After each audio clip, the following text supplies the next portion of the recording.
Ladies and gentlemen, boys and girls, shooters and editors, brrr, welcome to the third installation of Blue Ass Water.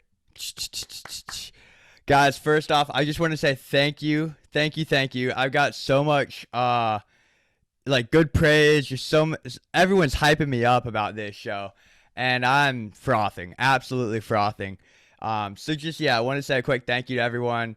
I did not expect quite the praise, quite the praise that I'm getting so far. So this is just sick. It's just gonna keep getting better with every episode. Each episode has its little, intricacies that can get more and more dialed as time goes on, and we'll get those. We're gonna go ahead and get started. Appreciate y'all for rocking with us. Stoked we're here. Stoked you're here.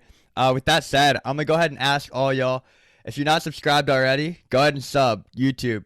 If you want to follow us, go ahead and do that on Spotify and rate us 5 stars on Apple Music, baby. Today we've got a killer. We've got a menace. We've got a madman. He certainly has an eye for it.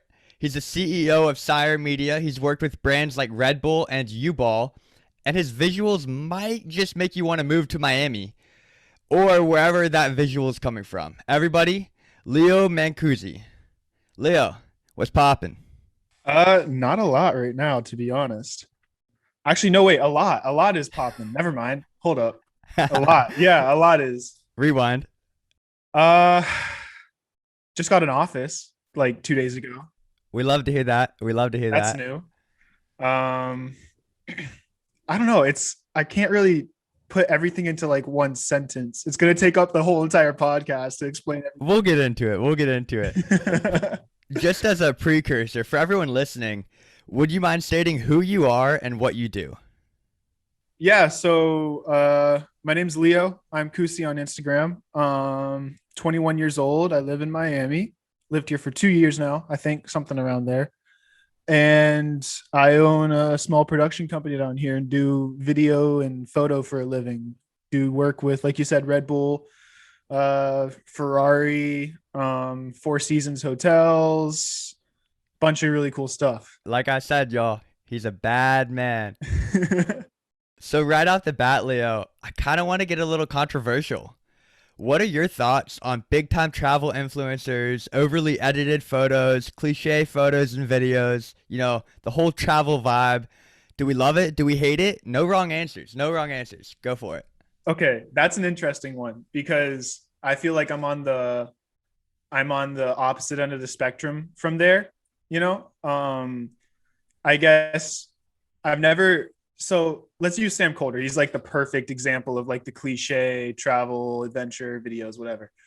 I watched his very, very, very old stuff. Like when he would make like just GoPro my year videos on GoPros. That's it. And then when he started morphing into the cool transitions, whatever, is slowly when I kind of tuned out because it got repetitive and everybody started copying that. So personally, I despise it. I'm not really a fan of it just because I feel like it's so overdone, oversaturated.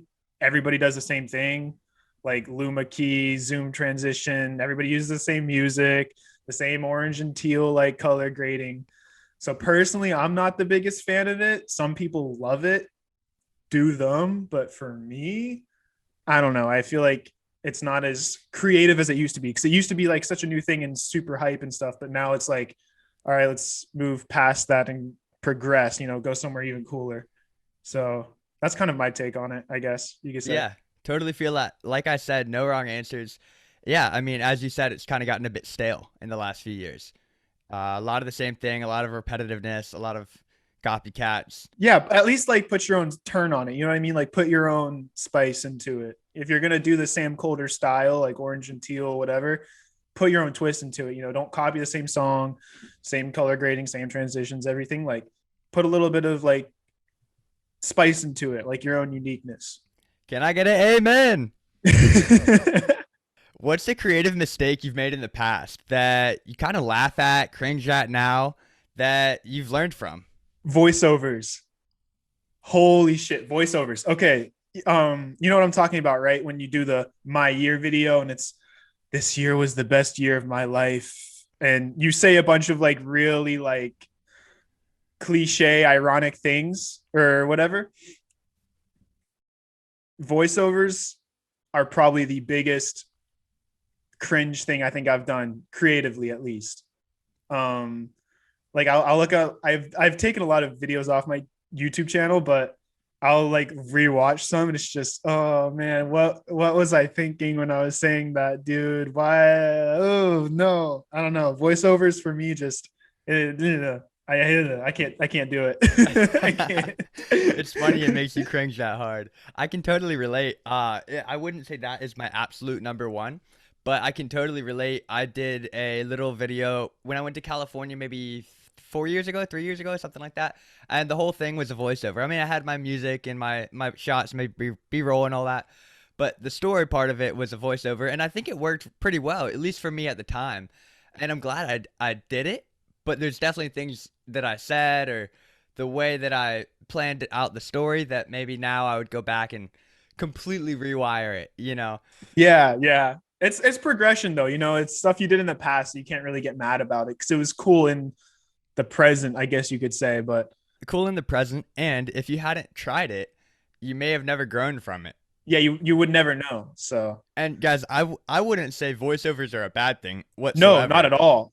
For me, I can't do them. I rewatch it and I cringe at the sound of my voice. Yeah, yeah, yeah. Some people kill it though. An insanely successful example that really gets the ball rolling is on the Netflix show Outer Banks. Did you see that? My girlfriend worked on that show. Yeah, Oh, no way. I didn't realize that. she was Maddie Klein's stand-in. No way. That's fire. Yeah, That's and fire. like photo double and stuff. John B, the main character. For those who don't know, surfer dude, and the show starts out with him doing a voiceover pretty much. Yeah, And throughout the season, it goes back and forth into him narrating in bits and all that. And yeah, I think they killed it with that. Obviously has a great voice for it, and just kind of having that first person view part of the time, not all the time, because some of the time you want to feel like you're a friend in the cast, but other the time you want to know what he's thinking. And I think the voiceover in that example is super effective. oh, killer for sure. Yeah, that show is badass. Yeah. It was sick. I'm stoked for season two. I think end of July is coming out right in time for my birthday. Yeah, it's a badass show. Leo, next up, blue ass water. What comes to mind? Cody Ko. The goat? That's it. Yeah, man. I don't even think of actual like videos or content anymore. I just think of Cody Ko. That's it. I'm sure he's not mad at that. No, I mean, I guess now this podcast, I'm gonna completely erase Cody out of my brain and just implant blue ass water is just this podcast in my head now. That's it. Cheers. Cheers. Leo, what made you want to shoot photo, shoot video, get creative in the first place? Okay. I get this all the time, and I feel like I have a different answer every single time. I think the most general way to say it would be like middle school. I started making like I used to be super into mountain biking. I used to like race bikes back when I lived in Atlanta, and loved it. Loved it. I did it every day. And so in middle school, I used to make these little mountain bike videos in my backyard. And one day my friend came over and we made like a trick shot video because we saw the first ever Dude Perfect video come up. Like we did it the day after the first Dude Perfect video. Damn, so y'all were early. Yeah, so we decided to make a trick shot video like sixth grade, like super young. And it was like on these little like tiny point and shoot cameras. And I like played it in my middle school class, and everybody like was, whoa, what's going on? This is crazy. So sick. Yeah, it kind of like sparked a little bit of interest in it. And then just kind of like always was around a camera and was in like film classes and stuff all throughout like middle school and high school. And then high school kind of realized I could make like good money with it and just said, college, I'm going to try it. And it worked. I love that. I love that. But yeah. When you were making that decision to skip college and just go for it, talk to me about how long you were thinking about that decision. Was it a quick decision? Was it an easy decision? Did you, weeks or months later have regrets? So I almost knew, like senior year of high school, I knew I was like, okay, I'm either going to go to USC film school or I'm not going to school at all. Like that was like what I had in my head. And my grades were shit. I didn't do anything in school. Like I don't think I did one homework assignment senior year. I'm so serious when I say that. Even junior year, I just the only reason I got through school was I did decent on tests and that kept my grade above failing. Like I didn't do any homework whatsoever. A bit of me can definitely relate to that. Yeah, exactly, man. I think everybody's been there, but for me it was like really bad to the point where like I just didn't care about school and I was just thinking about like film and like what I wanted to do.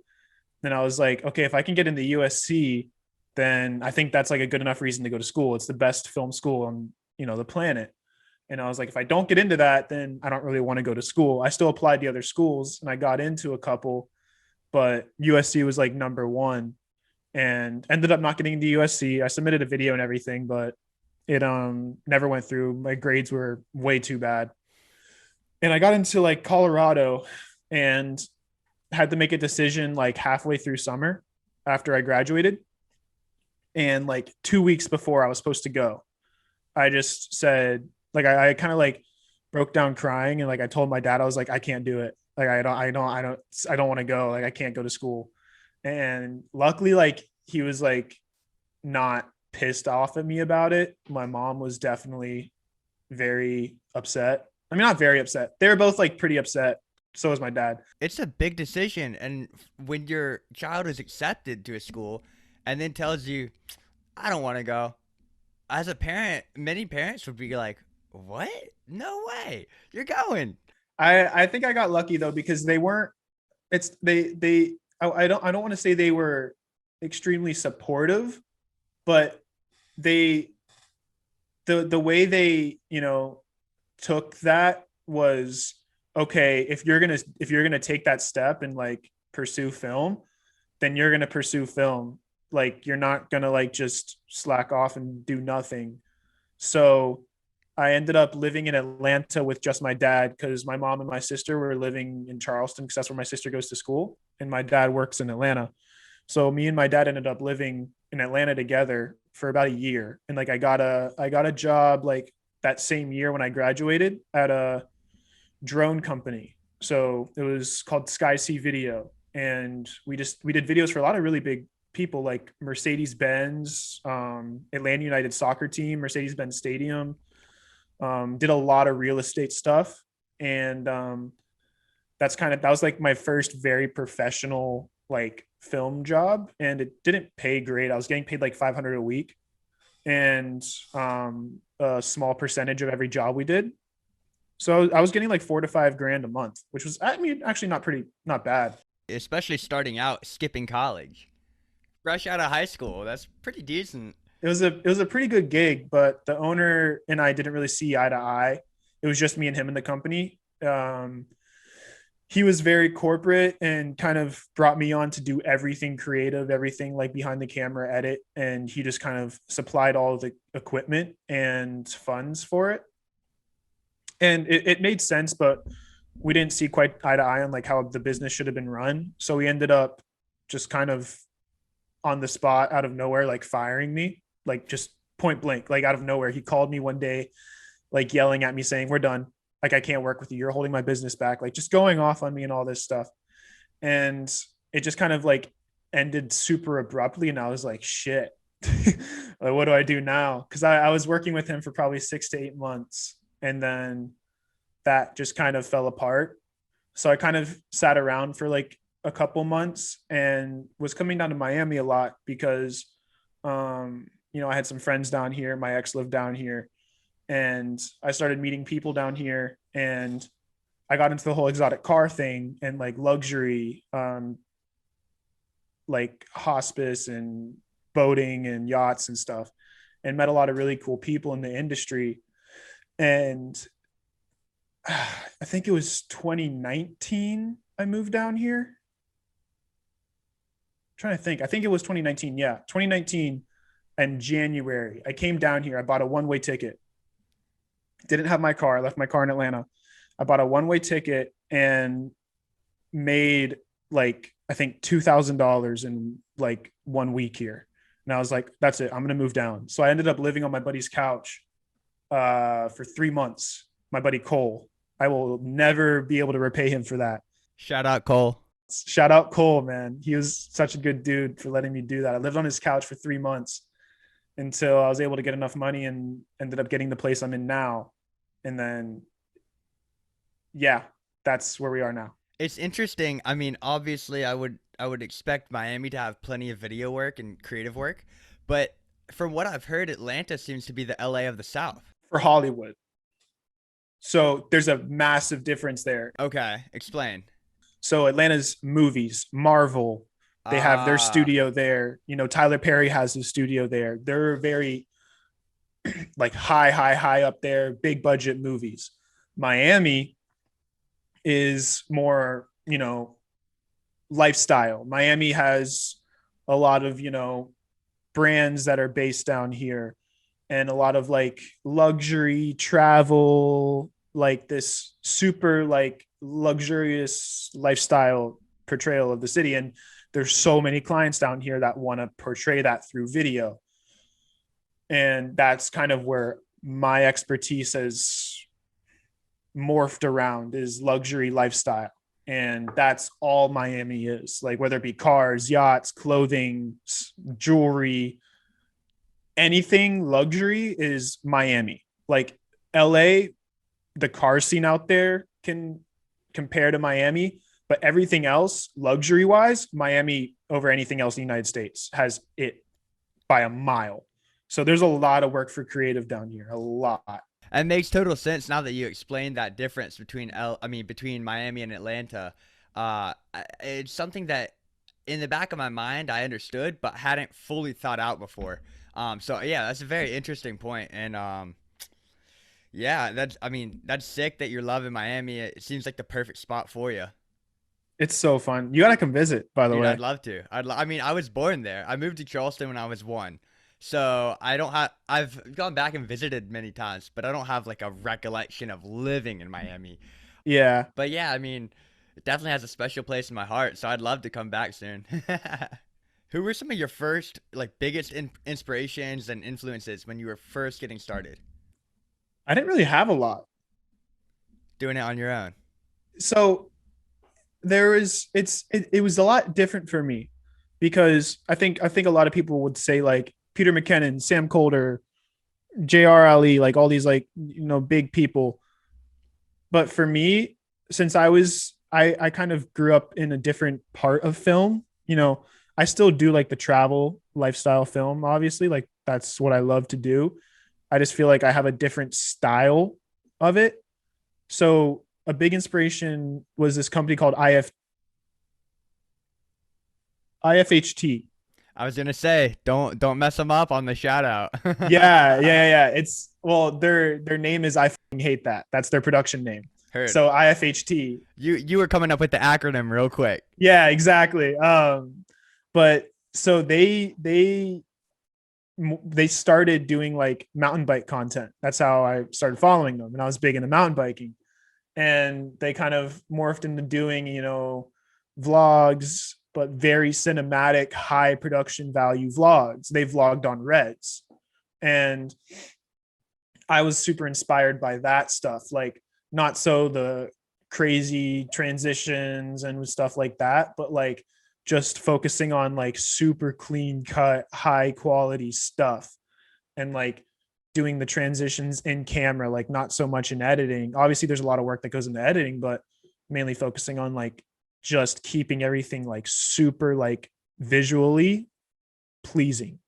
And they were like a huge inspiration. How many years ago was this?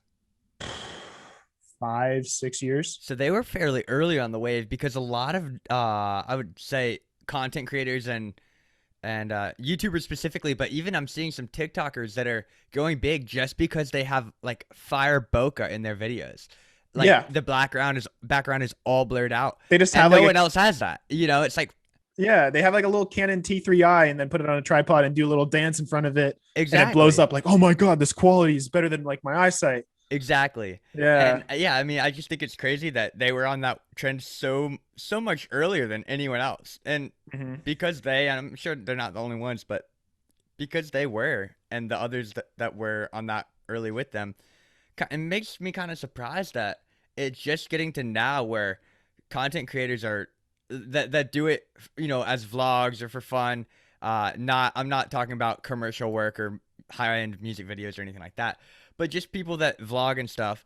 They're finally going over in the last maybe 2 years, I would say, to really really high end cameras. Yeah. And the even bigger trend now is having your own shooter, not vlogging yourself, but it's more of like a day in the life, like just like someone following you around, a shooter, Yeah. which is I think it really doesn't take away from one of the things people love about vlog style content is it's very personal, and you feel like you're right there with them. But I don't really think that having a shooter right 3 feet away from you makes it any different. You just don't have to raise your arm out, Yeah. Your forearm isn't taking up a third of the screen. I only the only benefit I think to having a third shooter is if you do like action sports. I think, a prime example for somebody who has like a third shooter would be like, let's look at Logan Paul, like massive vlogger, right? There are very few times he does something that requires a third shooter. And I think that only thing would be, him boxing. Everything else, like he could do himself. But I think it's just, it adds a little bit of production value that people subconsciously appreciate. Like they don't like actually think in their head, oh wow, he has a shooter, like he's doing it more legit. It's just like a subconscious. You see like somebody's getting followed around by a camera, and subconsciously you're thinking like, oh, like this is like more legit than just somebody holding a camera to their face. I think that's why it's more trendy now for people to do that. And plus these guys are making like so much money. It's insane. Like Ridiculous. look at Charlie D'Amelio. She's making like 3 to 4 grand per TikTok. Just that's what just TikTok's paying her. Like, let alone like the brand deals she's doing, but she's Yeah. making 3 or 4 TikToks a day. She's doing 15 grand a day just off of TikTok AdSense. I don't want to know what her deal with Dunkin' Donuts is. I don't want to know those numbers. I don't want to know. It's just gonna make me cry. Seven figures Oh, easily. easy, easy, easy. Easily. Like well For into seven sure. figures. Yeah, 100%. With that said, you mentioned Logan Paul. You mentioned boxing. He's got the biggest fight of his life coming up. Pretty sure it's next week. I think I found out. Yeah, last night I think I'm going. I was about to ask because you're in Miami. The fight's in Yeah, Miami. Logan Paul, Floyd Mayweather, 0-1 versus 50-0. I'm calling the upset. I am too. Okay, so here's the thing. Here's the thing with that. Floyd's tiny, best boxer in the world, no doubt. Way more skill than Logan. All Logan needs is one punch on him. One. That's it. One to the face, and Floyd is. I love this take. I love this, and people are gonna hate us. You and me. Like this podcast might be over right now. Everyone's gonna click out. Screw Logan Paul. We hate the Paul brothers. Jake Paul. I got your hat. Got your hat.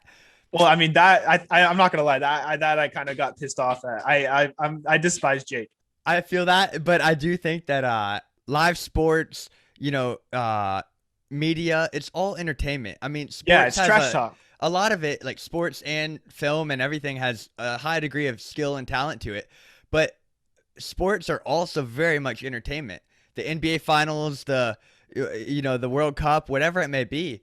And All so that drama Jake is brings just in playing into it. Yeah, I it mean, brings in way more money. And the thing is, it's all about getting in somebody's head. And when somebody's pissed off and they're fighting, they're not going to fight smart.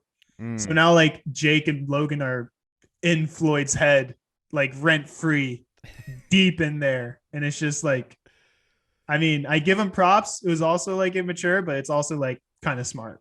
100%. I'm glad we're on the same page about that. I think Logan has a. I don't. I mean, I'm not going to call it 100%, but I think he has a chance for sure, a big chance. Right, because if we don't call it under 100%, we're not wrong. Yeah, exactly.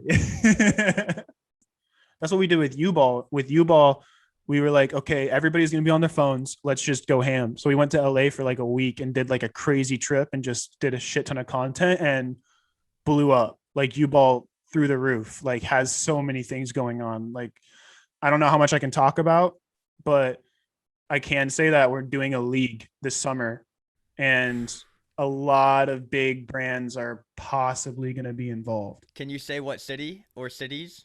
Venice and LA. Wow, that's gonna be fire. I was just in LA last weekend with my family. First time I'd ever been out there, and I loved it.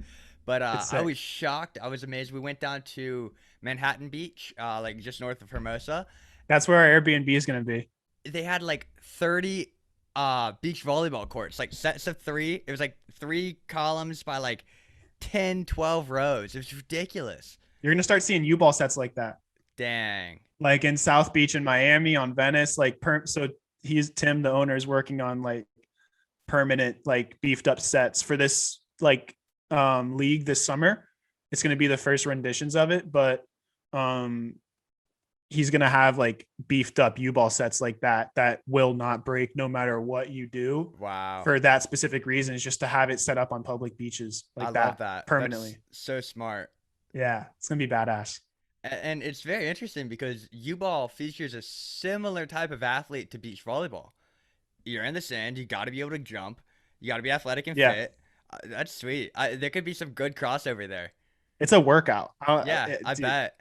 it's in it's It's one of those tough. things that looks like a blast, and I'm sure it is, but 5 minutes into it, you're like, holy shit, I'm gassed. I don't know if I can play a full quarter or half or whatever the rules are. It's a lot easier when you're playing on like Charleston sand when it's hard. But when you're Yeah. playing in soft sand, like if you're playing on like a field and grass, it's super easy. Hard sand, it's super easy. But the soft sand is when it's like, holy fuck, like It's I'm like, I need a breather, man. Like this is hard. it's mild quicksand. Yeah. Yeah. G-rated quicksand. All right, Leo, game time. We got some rapid fire questions. It's either Uh-oh. this or that. You ready? Okay. Yeah. Photo or video? Video. Music video or travel video? Travel. Final Cut or Premiere? Final by far. Tacos or pizza? Tacos, dude. What? Same, but I figured I'd ask. I'm glad we're on the same page of that in that one. That's honestly maybe the most important question I have on By here. far. By far. Landscape or portrait? Oh. I'm gonna landscape. That one depends on what side of the bed you wake up on in the morning. I mean, Yeah. I think landscape, you can do more like epicness with I it. think I would agree. If you asked me 2 or 3 years ago, I would have said portrait and not even thought twice. But Yeah. these days, dude, like a really narrow crop and Yeah. yeah, good shit. Fast cars or tropical paradise? No, man. Fuck off. Um This is your kryptonite, this question, because they're both you. it's where I live. I live in a tropical paradise and I drive fast cars every day. Does the tropical paradise have waves? You got to take it at face value. That's the make or break right there. If it doesn't have waves, then I don't really care. I think tropical paradise in hopes that there's waves. Just fingers crossed that there's waves. All right, all right. I like that answer. I think I know the answer to this one, but maybe I might not. Atlanta or Miami? Miami. Thought so. Spotify or Apple Music? Spotify, for sure. No one's let me down yet. Speaking of which, guys, if you're not subscribed, go ahead and subscribe to YouTube, follow on Spotify, and rate us 5 stars on Apple Music. Por favor. Have to get the plug in. We have to get the plug. I mean, it's shameless. It's shameless. I'm sure a lot of people who've seen your content wonder how you get such captivating shots. Your reel from maybe it was like 2 years ago at this point, but I remember. Oh, wait till you see the new one. Oh my god. You've been talking about it. You've been gassing it up. I'm sure it's gonna be killer. But the old one though, I was watching I probably watched it like 15 times in the span of a day and a half. I'm not lying. I was just so infatuated by some of the shots. So if you wouldn't mind, talk about some of your creative process from ideation to directing your subjects, and then to how you piece a story together, like in post. This is what I think is lacking with 99% of the creators that are, in the industry nowadays, is the reason that reel, everybody loved it so much. And it was very unexpected, the amount of love that it received. I'll be completely transparent there. I was very proud of it, but I didn't think it would resonate as much as it did with people because it was so different. You know, nobody uses that music. Like I got that song from a Turkish Airlines commercial. Dude, that was one of my favorite parts, the music. Because it was different, because it stood out. Everything about that video was different. It wasn't orange and teal color grading. It wasn't a lot of shots of just people looking around and like holding up a can. You know what I mean? It was actually like a purpose built reel, which is why I think everybody resonated with it. And in terms of like creative process, like I I think I go into a lot more unsaid detail with shots. So like I will consider every single bit of the shot I'm getting in terms of like editing it. So if I'm going to go shoot sunrise with my girlfriend, right? Simple video. I just made it the other day, just in 30 minutes, took nothing. But every single shot I was getting, I was like, okay, how is this going to flow into the next shot? Like, how is this going to make sense? And a lot of people don't think about that. They kind of just go and film and say, all right, whip. I'm going to whip and it's going to whip into the next, but it doesn't flow because it's not actually like telling a story or like portraying anything. It's just kind of like shot.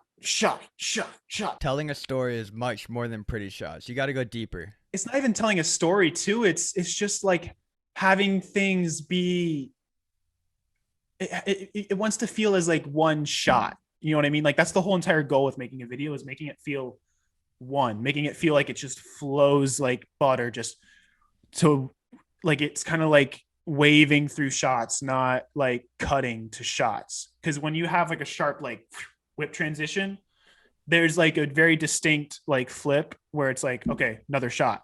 But when it just flows and it's very smooth, it's like it's hard to take your eyes off the screen from watching it. So I don't know. I feel like I go into like great detail in that, and it'll be a lot more explained in the free course I'm making.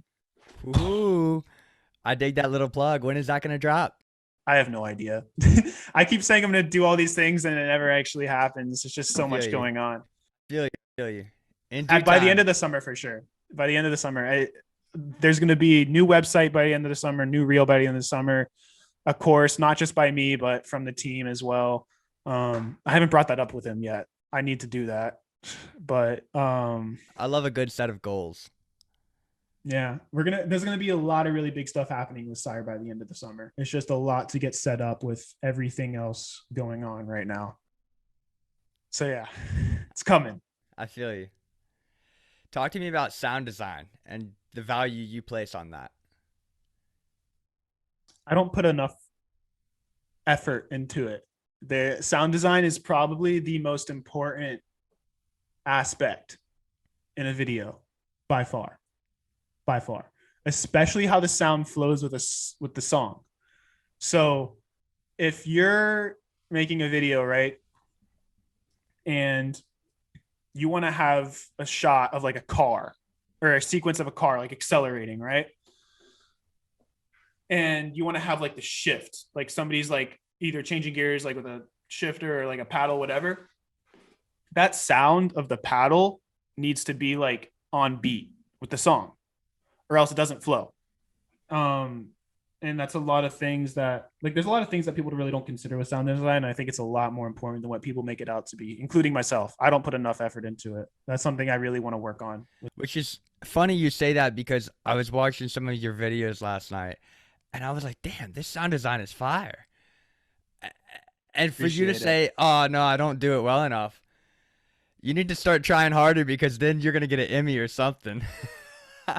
Hey, if that's what it takes, dude, that would be insane. Oh, my God. Sound design wins Emmys. We'll say it right there. Sound design wins Emmys. It does, though, dude. It's so underrated because it makes you like actually like get involved with the video, not just watch it. Like you're feeling it, you're hearing it. The more of the six senses you can take over, the more like engaging it's going to be. And having it all like pieced together perfectly is just like a mind fuck. Like people just, you know what I mean? 100%. And I love that you talk about the senses, because that's something that I've one of like the biggest pieces of advice or insight or whatever it may be that I've learned in the last like year and a half or so, just from like listening to others and learning and doing my own research, is that attack the senses. That's how you're going to Yeah. keep a viewer retained, or retain a viewer. You know, obviously you got the visual, then you got the sound. Any other thing you can do to it, you know, that's why do you think they have 4D movie theaters in Disney World? You get a little poke in the back. I was watching remember that movie A Bug's Life? Way back. One Yeah. of my favorite films. I just thought it was so sick. Like the view from like a little ant and shit and grasshoppers and all that. My point is, right before that movie came out, they played the trailer at Animal Kingdom, and I happened to be there when I was like 5 or something. And I still remember this because how often do you get to experience a 4D movie? It poked me in the back, and I'm 5 years old. Like my chair, like literally something in my Yeah. chair came out and stabbed me. Not too hard, but I'm 5 and a twig, so yeah, it kind of stabbed me. And dude, that was like the coolest thing ever to me. And I wouldn't. I wish I could say that was the music. That was the moment I wanted to get into film, but because that'd be pretty sick. But yeah, Yeah. no, I'll never forget that. And once again, it's just attacking the senses, being different. And I think another example is there's a ride in Universal, or at least there was a Spider-Man ride, I think, and it sprayed water on you and got like just a little mist, and then it made you feel hot, like heat in one point. Again, with the senses, you know, anytime, like it's just about being immersive. And the more immersive you can be, the better you're going to retain your audience. Exactly. Exactly. What made you decide to go all in and start your own company? When I got fired, I saw a quote when I was like in freshman year of high school. No, sophomore year of high school. You're either going to work for somebody and help their dreams become a reality, or you're going to work for yourself and make your dreams become a reality. And when I was working for that guy, for that drone company, I was making his dream become a reality. Like I was the guy behind the curtain doing everything, and he was the face of it. You know what I mean? Which, don't get me wrong, you can still learn a lot, and I'm sure you Oh, did. Like working for others is one of the best ways to learn and develop your skills and hone your craft. especially when they have good connections in the industry and they're getting really big jobs, you get to see how everything works. Exactly. I don't regret that at all. But what kind of showed me all of that was getting fired, like out of the blue, out of nowhere, leaving me like on my ass. And I was just like, whoa, like, I don't want to go through this again because like I want to rely on myself because I know I'm not going to let myself down, but I know other people will let you down. So I don't know, starting my own company and like doing it for myself was just kind of like a ease of mind thing that like, okay, if this fails, it's because of something I did wrong or like I didn't work hard enough, not because of somebody else. Like I can't blame somebody else for my failure. It's like it falls on you. And when it falls on you, then it's like tough not to fail. Mm, that's a good way to put it. I like that. And you can't fire yourself. No, no, you can't.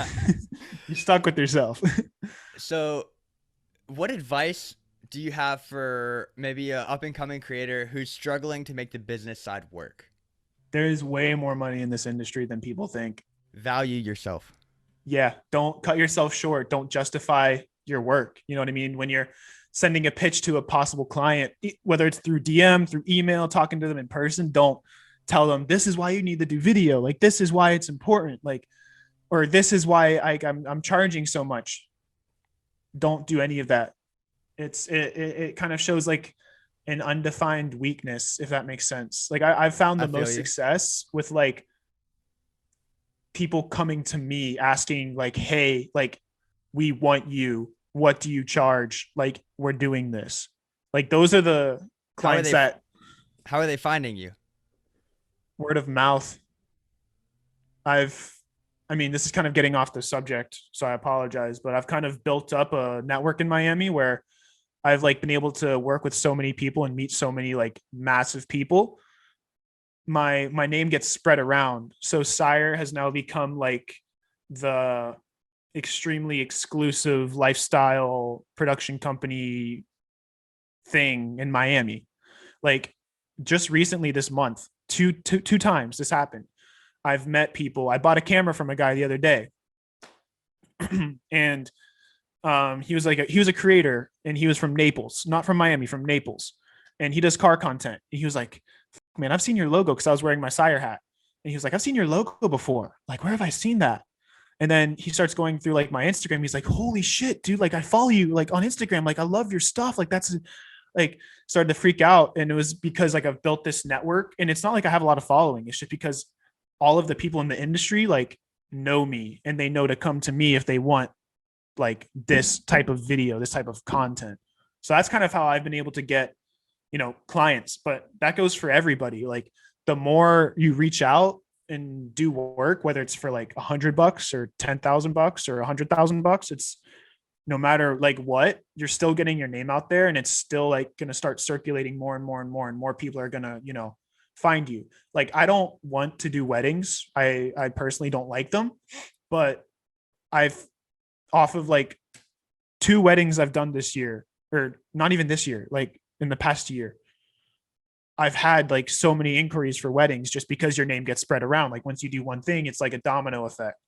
So my advice to people would be just like, if you have to sacrifice doing something for free, do it and get your name out there, because it'll circle back and help you in the long run. Like this one guy I know, killer story. I saw this video about him the other day too. It was insane. He pretty much, this friend from high school, he made this like spec video for Jeep. Like he bought this car, and he was like, oh, it's a new car. Like, I wonder if Jeep would like it. I want to make a video about it. And he made a video about it and posted on Instagram. And his friend from high school, who was interning for a physical therapist, like doctor, like trainer, or whatever. She was interning for him, was like, hey, I want you to make like, can you reach out to like my boss? Like he wants you to make a video. I showed him your work. And he was like, yeah, sure. This dude ended up being a massive asshole, but the guy like did the shoot. He went through it, was like $200. It was nothing. And the guy, the doctor, ended up being a doctor for Odell Beckham Jr. And Odell Beckham Jr. saw the video that he made for the doctor, and he went through hell to do it. The doctor made him wait for 4 hours in the lobby of his hotel. He went through hell and back to do that video without knowing the connections the doctor had. But at the time, he was just trying to grow and get his name out there. So he stuck with it. And Odell Beckham Jr. flew him out to LA. And now the guy, because he worked with Odell Beckham Jr. once, is now doing all of Nike's commercials. He's DPing for every single one of Nike's videos. Like, so all the Nike commercials you see is him, because he made a free video and posted on Instagram and went through hell for like a really shit $200 job. He now is doing videos for Nike. It's a domino effect. It is a domino effect. And so basically what that means is all you have to do is just go buy a brand new Jeep and like make a cool little video, or like maybe even just a TikTok. Just go buy a new Jeep or new sports car, whatever it may be. And just make a little TikTok and they'll see it. Well, you don't even have to do that. You can make, you just got to get something to film, like get a subject, whatever it is, get a cheap watch online for like $10 and make a spec commercial, like put your all into it, whatever. And that's what's going to bring you in work. Like, so for me, this is a very out of place, a very odd opportunity, and very lucky of me to get it. But I got the opportunity to go to the Bahamas for a weekend on a yacht and film a charter lifestyle experience video for them. Didn't get paid for it, but it was a free opportunity. And I was like, I want to do that. Yeah. Of course. And obviously anybody in their right mind would do that, but that goes for any free shoot, no matter what. And that one video ended up getting 5.5 million views on social media that I made. And that is what kind of set the tone for like my name down here in Miami, and what kind of set the domino effect going, because Four Seasons reached out to me through that. And then Ferrari ended up reaching out to me, because of that video as well. Like I started doing stuff with exotic cars more because of that video. It was like it was like something like, hey, like I did this, like, do you want this as well? And exotic car rental company started working with me. And then one of the owners of the exotic rental car companies knew the president of Ferrari for the United States and got me plugged in with Ferrari. And now I do all of Ferrari's launch events down here in Miami. So I did the launch event for the F8, did the launch event for the Roma. It's like, it's a domino effect. Like once you do that one thing and it catches a little bit of traction and some people recognize it, follow every single like rabbit hole that leads you down, because at the end of one of those holes, you're going to find like your break. Like you're going to find it. Yeah. It's funny because in this field, you don't need a business card. You just need work. I You don't need, have business cards. yeah. I mean, it's a thing of the past, but even like, obviously, you don't need a LinkedIn or anything like that. All you need is a video, or if you're a photographer, a photo, or if you're a musician, a little USB flash drive, whatever it may have a Spotify, like whatever it may be. All you need is your work. Let that speak for yourself, and more work will come. You're a testament of it. You are a testament of it. I don't have LinkedIn. I don't have LinkedIn. I don't have a business card. I don't even have a website right now. I haven't had a working website for Sire for like a year and a half. Yikes. But you're still doing big business. But it's because it's a domino effect. Your name gets thrown around. Like once you start doing work for bigger and bigger people, it just gets thrown around more and more and more, and it's easier and easier to get jobs. Because people love association. Yeah, If I'm a small company and my North Star brand is North Face and I love their content, if I can get the same content creator that North Face used, hell yeah, I'm going to get him or her. You know what I mean? So with that being said, Leo, who would be, you may have thought of this, you may not have, but now would be a good time to think of it. Who would you say is your North Star brand to work with? You're already probably working with some of them. Ooh, that's tough. That's really tough. 'Cause there's a lot of variety there. Right. I'll let you pick two if you want. No, I got one. It's going to be a surprising one. U-Ball. Really? Yeah. Tell me why. So before I do that, I just want to preface that with I am choosing U-Ball over some of the biggest brands on the planet, like and most exclusive brands on the planet. Like I said, guys, he's a madman. And here's the reason why. I started working with U-Ball when Tim was making hoops from Home Depot products out of PVC and plexiglass. No, not even plexiglass. The first time I worked with U-Ball, he had wooden backboards that he made from Home Depot out of plywood. And he had spray painted like a little square on it and just jerry rigged the heck out of it. Like people were getting cut by the backboards. It was awful.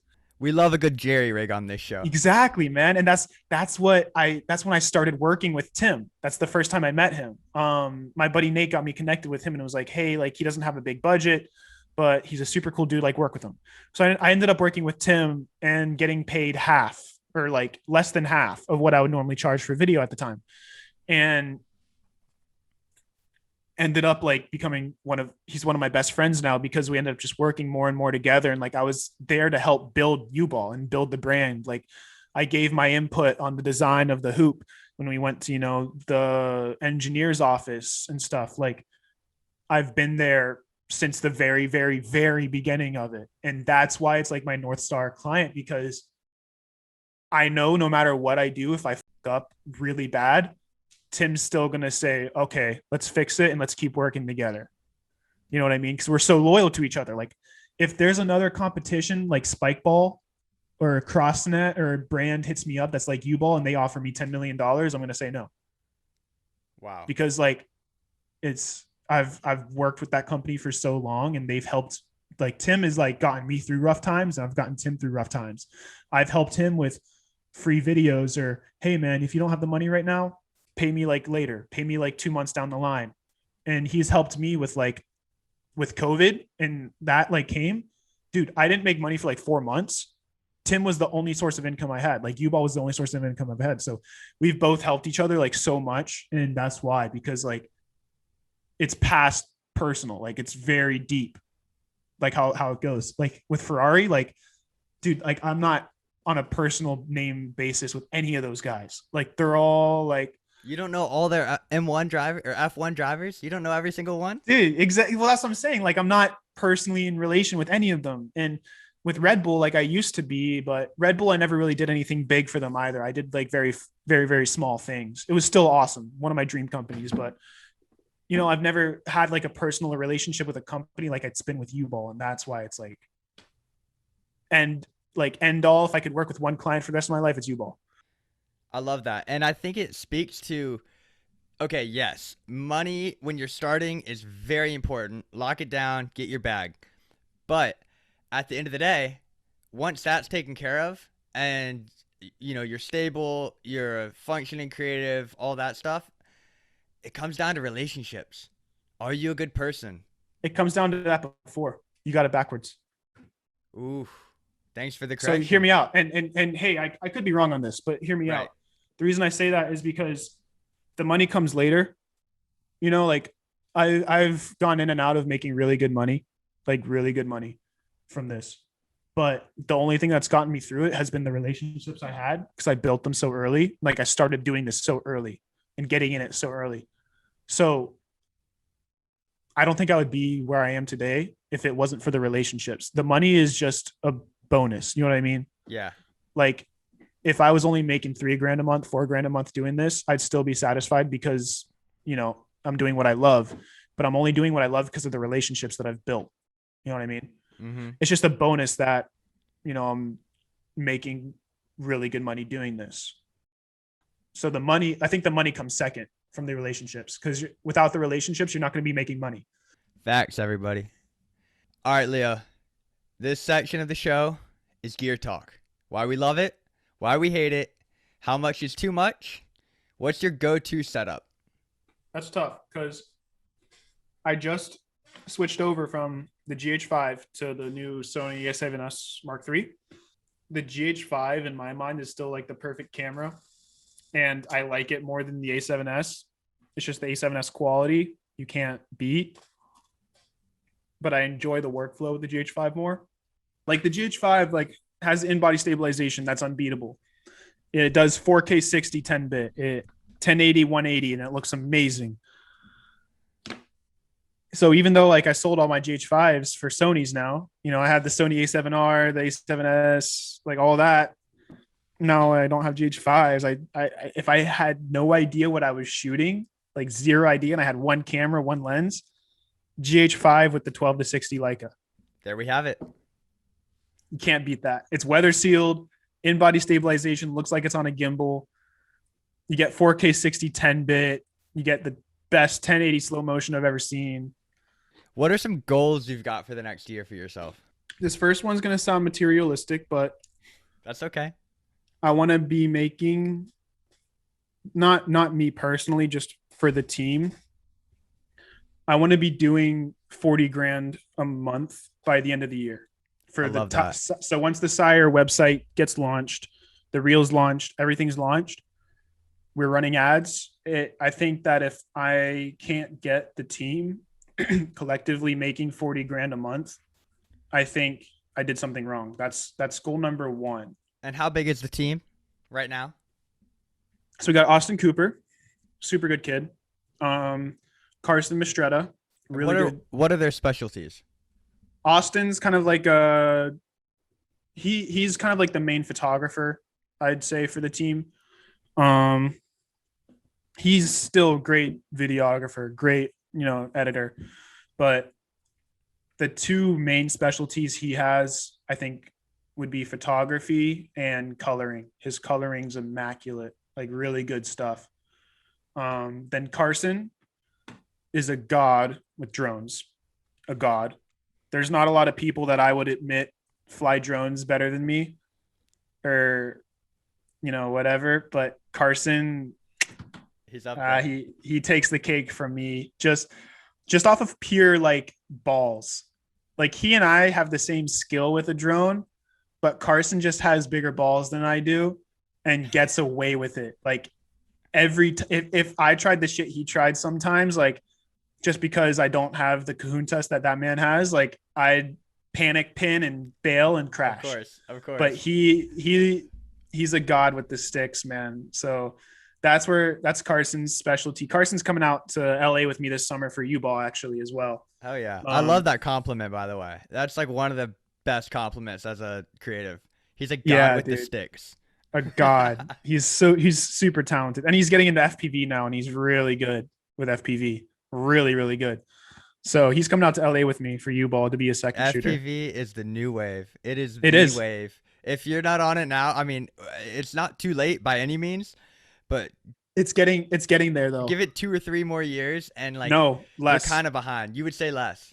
Because, well, hear me out. The big names are 90% set in stone. Right? So this is what happened with the Sam Coulter thing as well. Sam Coulter was the first person to start it. Like that whole like wave. And then a bunch of other people kind of filed in, like JRLE, God, what's that guy's name? He fell off though. Uh-oh. Maybe we don't mention him. A bunch of people kind of fell in behind Sam once he started doing the travel content. And then that wave lasted like 3 years, right? 2 years. Johnny FPV is the new Sam Colder. Amen. Right? Johnny FPV started the FPV trend, and Johnny's doing stuff with Apple, like crazy big gigs. And then some other people have filed in behind him. There's Beverly Hills Aerials, like they do some crazy FPV stuff. There's Nord FPV. Like there's some really big FPV guys, and there's not much room left for more people just because those guys have already met the max for FPV, like with what you can do. You know what I mean? Like I see Johnny like doing stuff with dirt bikes where some dude would send a jump and Johnny's like within an inch from the guy's back tire. You know what I mean? Like in the air. Those guys are already like at the max with FPV, unless the drones get smaller and you can fly through smaller gaps. Like they've like capped it. So I think there's not much room left for like big FPV. The only room that's left is having that as an arsenal for like a production company, like let's say for Sire. So I want to have FPV as an arsenal to offer as a service and say, hey, like we can do all of these things. But I think it's going to be very tough for Carson, and John does FPV as well. He's another guy that's on the team. I think it's going to be very tough. And even though they're both very skilled, it's going to be very tough for them to get to that high of a level because it's already like crowded. You know what I mean? There's already so many people that are doing it. And I would add that it's a very, very small industry already, filmmaking, like, and videos. Everyone can't be the best, which is why those top few are already solidified more or less. And like, just like you're saying, if everyone can't be the best in a small industry, there's only a room for a few more. Mm-hmm. And those few more are what's going to push the bar even farther. So Johnny FPV, insane. But there is no way in hell that he is the best FPV pilot out there for cinematic flying. Even though he's the biggest name, he markets himself. Not everyone does. Exactly. I guarantee you there's some kid somewhere out there that's doing crazier shit than he is, that's better, but just doesn't have the platform to get it out there and doesn't have the connections to get it out there. So that extra 10% that hasn't been filled in yet, since it's 90% full, is going to be filled in with those kids that are going to end up getting recognized. Hopefully it's Carson or John, but I'll cross my fingers for him. I'll cross my fingers. For fellow creatives and entrepreneurs, what's one resource you've learned a lot from? Whether it's a book, a podcast, a fellow creator, or a mentor you have. Trial and error. Learning from my mistakes, learning from, what I've messed up business-wise, whether it be like I should have made a contract for the shoot or whatever. Like I think the best teacher in life is yourself and the mistakes you make, because you can't really learn from somebody else's mistakes. It's tough to do that and like have it set in stone. You know what I mean? Like you can see like a buddy like fuck up and make a mistake, but it's not going to be scarred in your brain unless you were affected by it as well. So I think the best teacher is yourself, at least for me. I like that point you mentioned about it being scarred in your brain.